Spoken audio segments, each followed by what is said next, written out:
In the early morning hours of September 3rd, 2011, a woman entered a police station in Luoyang, China, and told them she had been kidnapped and held in an underground dungeon as a sex slave with other women for the past 3 months. Little did the police know, by investigating her claims, they would uncover one of the most horrific cases China has ever seen. In this video, we're going to cover the twisted case of the Luoyang sex slaves. So this case takes place in Luoyang, China. It's a bustling city. It's located in the central plain of China. It's got over 6 million residents, and it's actually widely recognized as the birthplace of Chinese civilization. In 2008, 31-year-old Li Hao was a retired firefighter who was now working in a government job for Luoyang's Technological Supervision Bureau when he decided to purchase a basement property in this residential building. And this signaled the beginning of his sinister plan. The basement was already below ground level, and shortly after buying, he began digging through the ground of the basement. He had methodically planned his construction of his own private torture chamber. He did all of his digging in the midnight hours and carried away nylon bags full of soil before the sun came up. He was able to do this without any suspicions by telling his wife he got a job, working night shift as a guard for a local company. He went to work digging his private dungeon every other night from dusk till dawn. He was quiet and disciplined as he got closer and closer to acting out his evil plan. And just after a year of digging every other night, he had finished. He managed to carve out of the earth a private prison. From the floor of his basement, he dug a tunnel that was about 2 feet wide that went down about 13 feet below the basement floor. The tunnel was only wide enough for one person to crawl through at a time, and once through, it opened up to 2 small rooms, each only about 4 square meters big.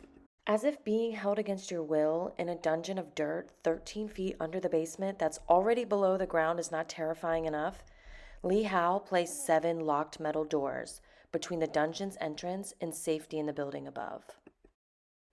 In October 2009, he kidnapped his first victim, an 18-year-old woman. Now, he was methodical when choosing his victims, and he went for young women working in nightclubs, karaoke bars, and massage parlors. His first 2 victims, he kidnapped by luring them to the basement, offering to pay them for sex if they came home with him. And once he got them into the basement, he used violence and blackmail to force them into the dungeon, where he sexually assaulted and abused them. And he starved the women to keep their energy low so they wouldn't have any energy to fight back. He forced them to do sexual acts that he filmed and he put on the internet for profit. Months later, he kidnapped his 3rd victim from a karaoke bar, a young woman whose identity is kept private, but her surname is Zhang. Unlike his first 2 victims, after the tortures, she refused to submit to his demands. And one night, as he was digging to widen the tunnel, she attacked him from behind. He handcuffed her to a bed, but she was so strong-willed she refused to give in.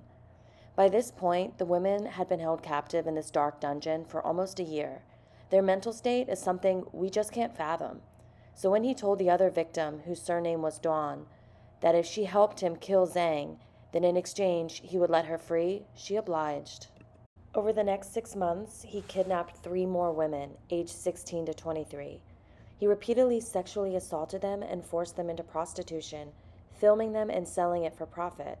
When one of the women became undesirable to him, he tortured her in front of the others, starving her and making her eat feces and drink urine. He then forced the women to help him kill her. He buried the bodies of the women that he killed in shallow graves next to the beds of his other victims to remind them of his control. By summer 2011, some of the women who had been held the longest had developed Stockholm Syndrome. This is when victims will often have an affection for their captor. They became excited to see him on the nights that he would come, and they even affectionately called him husband. Because of this, he became confident that he could take them out to prostitute at hotels. And on September 2nd, 2011, he sent a few of the women to a hotel where he had several men waiting. 2 of the 3 women that he sent to the hotel were held captive so long that they were completely obedient, while the 3rd was a 23-year-old woman by the name of Ma Mao Mao, and she was the final victim kidnapped by Li Hao just 3 months earlier. And in the early hours the next day, on September 3rd, 2011, she escaped the hotel and went to the police. The police immediately raided Lee Hao's basement and uncovered his homemade sex dungeon and rescued the other women. They were horrified by what they saw, police even saying the sights and smells would never leave them. And Lee Hao was arrested days later trying to flee the city. After questioning him about all of the abuse, torture, and murders, he would say his sole motive was for money. His wife would be blindsided by the news, and she would be forced to raise their 8-month-old son alone when in 2012 he was sentenced to death, and he was executed January of 2014. But the story doesn't end there. The way the police handled this case is bizarre and maddening.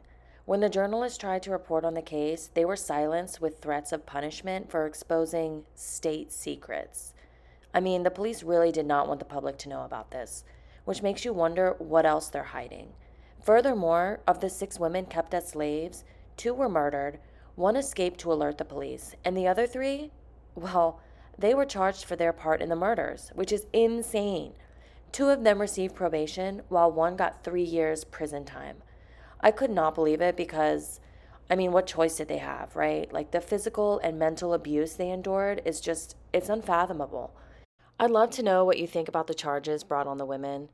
I mean, this was truly a horrific case, and while he was rightfully executed, you just hope, somehow the victims that survived can heal and try to have a happy life moving forward.